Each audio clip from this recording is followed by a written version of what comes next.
जय श्री कृष्णा।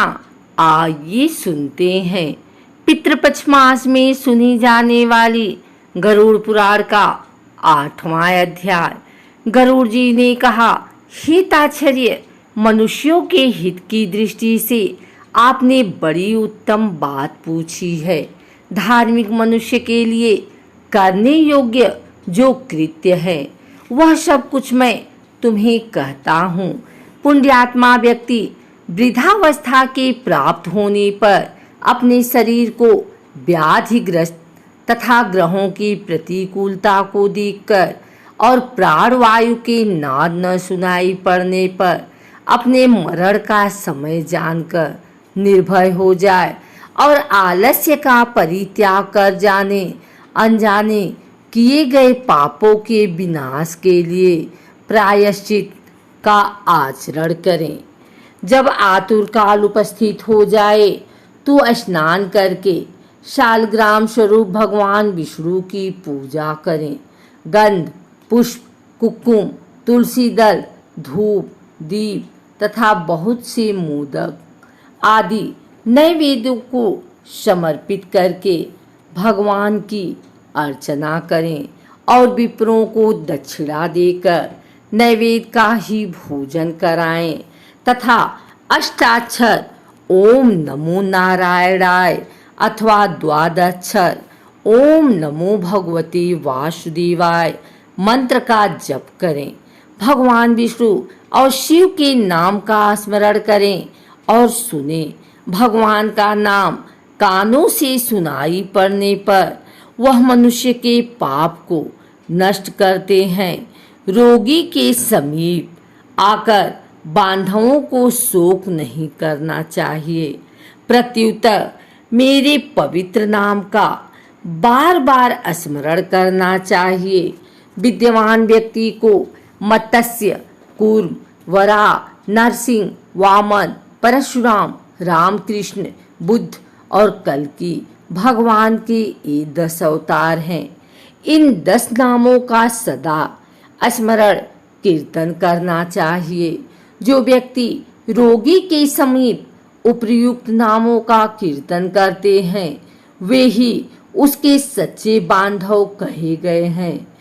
कृष्ण यह मंगल नाम जिसकी बाणी से उच्चरित होता है उसके करोड़ों महापातक तत्काल भस्म हो जाते हैं। मरणासन अवस्था में अपने पुत्र के बहाने से नारायण नाम लेकर अजामिल भी भगवत नाम को प्राप्त हो गया तो फिर जो श्रद्धा पूर्वक भगवान के नाम का आचरण करने वाले हैं उनके विषय में क्या कहना। दूषित चित्तवृत्ति वाले व्यक्ति के द्वारा भी स्मरण किए जाने पर भगवान उसके समस्त पापों को नष्ट कर देते हैं। जैसे अनिच्छा पूर्वक स्पर्श करने पर अग्नि जलाता ही है। हे द्विज, वासना के सहित पापों का समूल विनाश करने की जितनी शक्ति भगवान नाम में है पातकी मनुष्य उतना पाप करने में समर्थ ही नहीं। यमदेव अपने किक्करों से कहते हैं, हे दूतों, हमारे पास नास्तिक जनों को ले आया करो। भगवान के नाम का स्मरण करने वाले मनुष्यों को मेरे पास मत लाया करो, क्योंकि मैं स्वयं अच्युत केशव, राम नारायण, कृष्ण दामोदर, वासुदेव, हरि, श्रीधर, माधव, गोपिका वल्लभ, जानकी नायक, रामचंद्र का भजन करता हूँ। हे दूतों, जो व्यक्ति हे कमल नयन वासुदेव है, विष्णु है, धरणीधर है, अच्युत है, शंख चक्रारी, आप मेरे शरणागत हो, ऐसा कहते हैं उन निष्पाप व्यक्तियों को तुम दूर से ही छोड़ देना। हे दूतों, जो निष्किंजन और रसज्ञ परमहंसों के द्वारा निरंतर आस्वादित भगवान मुकुंद के पादारविंद मकरंद रस से विमुख है, अर्थात भगवान भक्ति से विमुख है और नरक के मूल गृहस्थी के प्रपंच में तृष्णा से बुद्धि है, ऐसे असत पुरुषों को मेरे पास लाया करो, जिनकी जिह्वा भगवान के गुण और नाम का कीर्तन नहीं करती, चित्त भगवान के चरणाबिंद का स्मरण नहीं करता, सिर एक बार भी भगवान को प्रणाम नहीं करता, ऐसे विष्णु की आराधना उपासना आदि कृत्यों से रहित असत पुरुषों को मेरे पास ले आओ। इसलिए हे पछिंद्र, जगत में मंगल स्वरूप भगवान विष्णु का कीर्तन ही एकमात्र महान पापों के अत्यधिक और एकांतिक निवृत्ति का प्रायश्चित है, ऐसा जानो। नारायण से परारमुख रहने वाले व्यक्तियों के द्वारा किए गए प्रायश्चित चरण में दुर्बुद्धि प्राणी को उसी प्रकार पवित्र नहीं कर सकते जैसे मदिरा से भरे घट को गंगा जी सदृश नदियाँ पवित्र नहीं कर सकती। भगवान कृष्ण के नाम स्मरण से पाप नष्ट हो जाने के कारण जीव नरक को नहीं देखते और स्वप्न में भी कभी यम तथा यमदूतों को नहीं देखते। जो व्यक्ति अनंत काल में नंदनंदन भगवान श्री कृष्ण के पीछे चलते हैं, ऐसी गाय को ब्राह्मणों को दान देते हैं, वह मांस हड्डी और रक्त से परिपूर्ण बैतरणी नदी में गिरता, अथवा जो मृत्यु के समय नंद नंदन इस प्रकार की बाणी का उच्चारण करता, शरीर धारण नहीं करता अर्थात मुक्त हो जाता है। अतः पापों की समूह को नष्ट करने वाले महाविष्णु के नाम का स्मरण करना चाहिए, अथवा गीत या विष्णु सहस्त्र नाम का पठन अथवा श्रवण करना चाहिए। एकादशी का व्रत, गीता, गंगाजल, तुलसी दल, भगवान विष्णु का चरणामृत और नाम ये मरण काल में मुक्ति देने वाले हैं। इसके बाद घृत और सुवर्ण सहित अन्नदान का संकल्प करें। क्षेत्रीय द्विज वेद पाठी ब्राह्मण को सवत्सा गौ का दान करें। हिताश्चर्य, जो मनुष्य अनंत काल में थोड़ा बहुत दान देता है और पुत्र उसका अनुमोदन करता है, वह दान अक्षय होता है। सत्पुत्र को चाहिए कि अनंत काल में सभी प्रकार का दान दिलाए। लोक काल में धर्मज्ञ पुरुष इसलिए पुत्र के लिए प्रार्थना करते हैं। भूमि पर स्थित आधी आंखें मूंदे हुए पिता को देखकर पुत्रों को उनके द्वारा पूर्व संचित धन के विषय में तृष्णा नहीं करनी चाहिए। सत्पुत्र के द्वारा दिए गए दान से जब तक उसका पिता जीवित हो तब तक और फिर मृत्यु के अनंतर आतिवाहिक शरीर से भी परलोक के मार्ग में वह दुख नहीं प्राप्त करता। आतुर काल और ग्रहण काल, इन दोनों कालों में दिए गए दान का विशेष महत्व है, इसलिए तिल आदि अष्टदान अवश्य देने चाहिए। तिल, लोहा, सोना, कपास, नमक, सप्तधान्य, धन, जौ, गेहूं, उड़द, काकुन या कंगूनी और चना ये सप्तधान्य कहे जाते हैं। भूमि और गाय, इनमें से एक एक का दान भी पवित्र करने वाला है। यह अष्ट महादान महापातकों का नाश करने वाला है, अतः अनंत काल में इसे देना चाहिए। इन दोनों का जो उत्तम फल है उसमें सुनो। 3 प्रकार के पवित्र तिल मेरे पसीने से उत्पन्न हुए हैं। असुर, दानव और दैत्य तिल दान से तृप्त होते हैं। श्वेत कृष्ण तथा कपिल भूरे वर्ण का तिल का दान बाड़ी, मन और शरीर के द्वारा किए गए त्रिविध पापों को नष्ट कर देता है। लोहे का दान भूमि में हाथ रख कर देना चाहिए। ऐसा करने से वह जीव यह सीमा को नहीं प्राप्त होता और यह मार्ग में नहीं आता। पाप कर्म करने वाले व्यक्तियों का निग्रह करने के लिए यम के हाथ में कुल्हाड़ी, मूसल, दंड, तलवार तथा छुरी शस्त्र के रूप में रहते हैं। यमराज के आयुषों को संतुष्ट करने के लिए यह लोहे का दान कहा गया है। इसलिए यमलोक में सुख देने वाले लोह दान को करना चाहिए। उरड़, श्यामसूत्र, संडामर्क, उदुम्बर, शेषमल नामक यम के महादूत लौह दान से सुख प्रदान करने वाले होते हैं। हे ताच्छर्य, परम गोपनीय और दानों में उत्तम दान को सुनो, जिसके देने से भूलोक, भूअरलोक, अंतरिक्ष और स्वर्गलोक के निवासी अर्थात मनुष्य, भूत प्रेत तथा देवगण संतुष्ट होते हैं। ब्रह्मा आदि देवता, ऋषिगण तथा धर्मराज के सभासद सवरदान से संतुष्ट होकर वर प्रदान करने वाले होते हैं।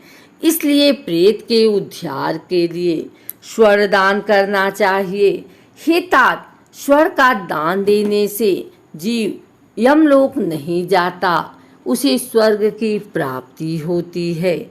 बहुत काल तक वह सत्यलोक में निवास करता है। तदंतर इस लोक में रूपवान, धार्मिक, वाक्पटु, श्रीमान और अतुल पराक्रमी राजा होता है। लवण का दान से यम से भय नहीं होता।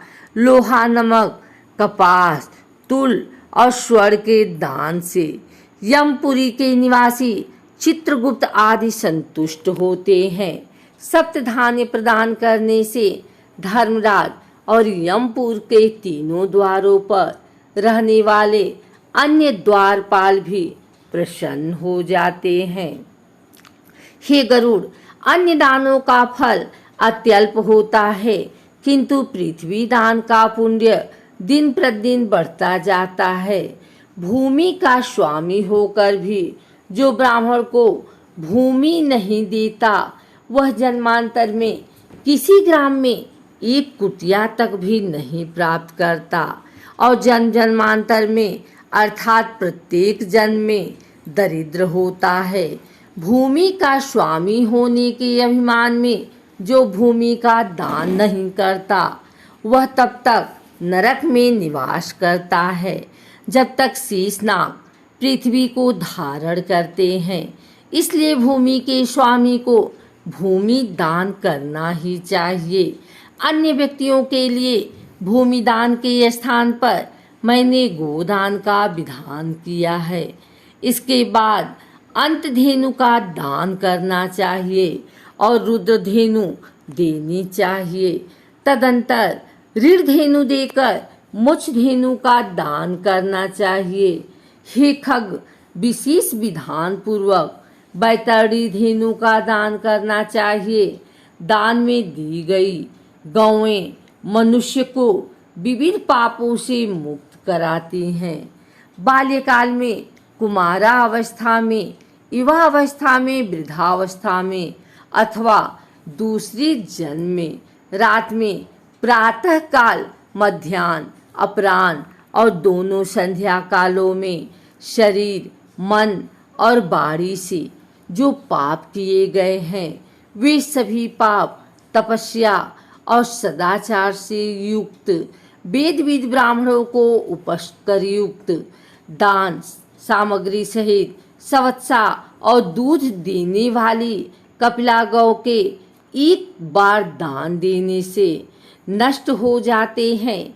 दान में दी गई वह गौ अनंत काल में गोदान करने वाले व्यक्ति का संचित पापों से उद्धार कर देती है। स्वास्थ्यचित अवस्था में दी गई एक गौ, आतुर अवस्था में दी गई 100 गाय और मृत्यु काल में चित्त विवर्जित व्यक्ति के द्वारा दी गई 1000 गाय तथा मरणोत्तर काल में दी गई विधि पूर्वक 1 लाख गाय के दान का फल बराबर होता है। यहाँ स्वस्थ अवस्था में गोदान करने का विशेष महत्व बतलाया गया है। तीर्थ में सतपात्र को दी गई एक गाय का दान एक वृक्ष गोदान के तुल्य होता है। सतपात्र में दिया गया दान लक्षगुना होता है। उस दान से दाता को अनंत फल प्राप्त होता है और दान देने वाले पात्र को प्रतिग्रह दान लेने का दोष नहीं लगता। स्वाध्याय और होम करने वाला तथा दूसरों के द्वारा पकाए गए अन्न को न खाने वाला अर्थात स्वयं पकी ग्रहण करने वाला तथा दान लेकर भी प्रतिग्रह दोष से लिप्त नहीं होता। विष और शीत को नष्ट करने वाले मंत्र और आग भी क्या दोष के भागी होते हैं। अपात्र को दी गई वह गाय दाता को नरक में ले जाती है और अपात्र प्रतिगृहिता को 101 पीढ़ी के पुरुषों के सहित नरक में गिराती है।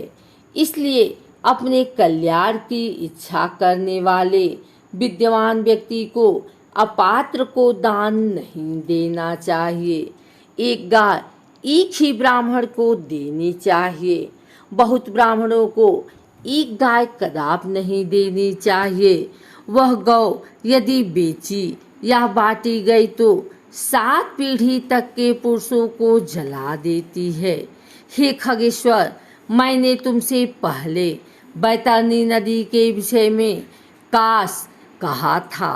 उसे पार करने के उपाय भूत गोदान के विषय में मैं तुमसे कहता हूँ।